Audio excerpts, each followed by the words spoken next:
देवभूमि की दिव्य शक्तियों का दुनिया यूं ही नहीं कायल है, बल्कि ये ताकत यहाँ की मिट्टी का है, यहाँ की पवित्र और शांत आबो हवा की है, जिसमें हर किसी को अपना बना लेने की अपार क्षमता है।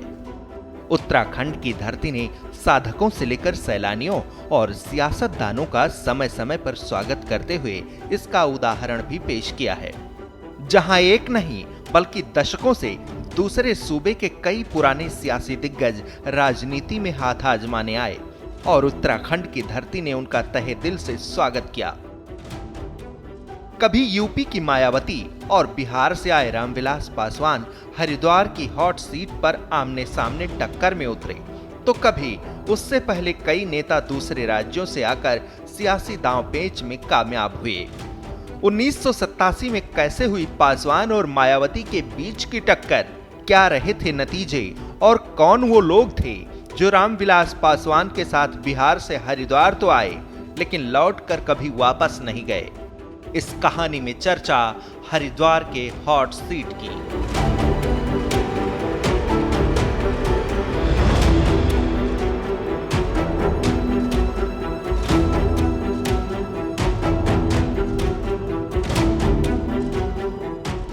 धर्म, आस्था और योग के अनुसंधान की धरती।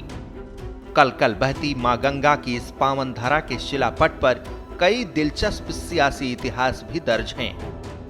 इसी में से एक है साल 1987 में हुई मायावती और रामविलास पासवान के बीच सियासी जंग की कहानी, जिसमें दोनों नेताओं को हार मिली थी।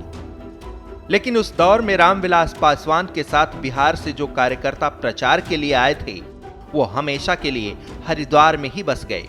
आज भी वो लोग हरिद्वार के BHEL क्षेत्र में बनी विश्वलोक कॉलोनी में रहते हैं और उस दौर की कहानियां बयां करते हैं। लोग ये भी बताते हैं कि तब रामविलास पासवान की लोक जनशक्ति पार्टी बनी भी नहीं थी। उस दौर में पासवान समर्थकों की फौज लेकर हरिद्वार आए थे। हमारी उस समय दलित सेना थी, हमारे पूरे दलित सेना देश भर में काम कर रही थी। स्वर्गीय रामविलास पासवान साहब उसके संस्थापक अध्यक्ष रहे और लोक जनशक्ति पार्टी तो 28 नवंबर 2000 ईस्वी सन को रामलीला ग्राउंड में बना, दिल्ली के रामलीला ग्राउंड में। उसके भी हम लोग संस्थापक सदस्य रहे। तो उस समय से जितने भी हमारे साथी यहाँ कुछ रोजगार पे लग गए, अपनी अपनी कार्य करते रहे, अपने अपने सारे तौर तरीके से, है ना, वो सभी हैं। बाकी उन लोगों ने यहाँ क्रेज बढ़ाया। 87 के चुनाव में परिणाम तो सारे अच्छे ही रहे, लेकिन बड़े साहब हमारे हार गए थे, क्योंकि 87 में जो उपचुनाव था, यहाँ उपचुनाव था, डिस्ट्रिक्ट सहारनपुर था और 88 में डिस्ट्रिक्ट हरिद्वार बना है। क्या हुआ था साल 1987 में?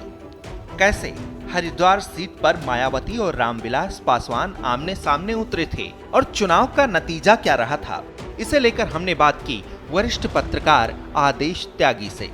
आदेश त्यागी बताते हैं कि 1987 में हरिद्वार लोकसभा में तत्कालीन सांसद सुंदरलाल का निधन हो गया था। इसके बाद उपचुनाव का ऐलान हुआ तो JNP के टिकट पर बिहार के नेता रामविलास पासवान उतरे और दूसरी तरफ बसपा प्रमुख मायावती चुनाव लड़ रही थीं। हालांकि इस चुनाव में दोनों दिग्गज नेताओं को हार का मुंह देखना पड़ा और विजय हुई कांग्रेस के राम सिंह की। लेकिन हरिद्वार की जो स्थिति है, धार्मिक क्षेत्र होने के कारण यहाँ के जो लोग हैं वो बाहर के लोगों को बहुत जल्दी अपने में आत्मसात कर लेते हैं। अगर हम राजनीतिक क्षेत्र में भी डालें तो गिरधारी लाल जो है वो भी बिजनौर से आकर यहाँ सांसद बन गए, सुंदरलाल जी यहाँ आकर सांसद बन गए, राम सिंह मांडेबास जो 1987 के उपचुनाव में विजयी हुए थे वो भी मूलतः जो है सहारनपुर के मांडेबास गांव के रहने वाले थे। और भी बहुत सारे ऐसे सांसद हैं जो हरिद्वार के मूल निवासी न होने के बावजूद भी हरिद्वार से सांसद बने। ऐसे ही जो BHEL एक बहुत बड़ा सार्वजनिक क्षेत्र का उपक्रम है, यहाँ भी अलग अलग राज्यों से, देश के अलग अलग राज्यों से, तो हरिद्वार तो एक ऐसी गुलदस्ता है यहाँ कि यहाँ अलग अलग लोगों क्षेत्रों के लोग आते हैं और यहीं के होकर रह जाते हैं। हरिद्वार की धरती की इसी खासियत के चलते स्थानीय लोगों के बीच कहावत भी प्रचलित है। यह कहावत है, जिसने देखा हरिद्वार उसने छोड़ दिया घर बार। 36 साल पहले चुनाव लड़ने आए पासवान की सियासत को भले ही हरिद्वार की धरती ने जगह नहीं दी, लेकिन प्रचार करने आए समर्थकों को हमेशा के लिए यहां का बासिंदा बना लिया। एक जमाने में हरिद्वार सीट पर पश्चिमी उत्तर प्रदेश के दिग्गज नेता और भारत के पूर्व प्रधानमंत्री चौधरी चरण सिंह का भी दबदबा रहा। हरिद्वार ने न कभी पार्टियों से भेदभाव किया, न किसी सियासी चेहरों से। किसी को भी अपना बना लेने की इसी ताकत के चलते हरिद्वार आज भी हॉट सीट में गिनी जाती है।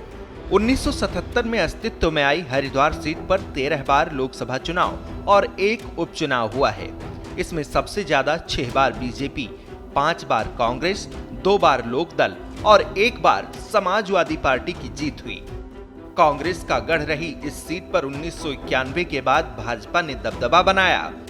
उत्तराखंड जब उत्तर प्रदेश से अलग हुआ तो 2004 में सपा इस सीट पर जीत गई, लेकिन 2009 में कांग्रेस ने फिर से इस सीट पर कब्जा किया। पिछले 2 चुनाव की बात करें तो इस सीट पर 2014 और 2019 से बीजेपी का कब्जा है और 2024 के लोकसभा चुनाव में एक बार फिर बीजेपी कांग्रेस आमने सामने की टक्कर में खड़ी है।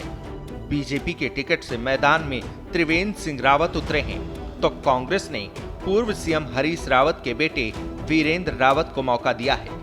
हरिद्वार की इस सीट पर एक बार फिर बीजेपी कांग्रेस में जंग होने वाली है। देखना दिलचस्प रहेगा कि सबको अपना बना लेने वाली हरिद्वार की जनता किस सियासी चेहरे पर जीत का तिलक लगाएगी।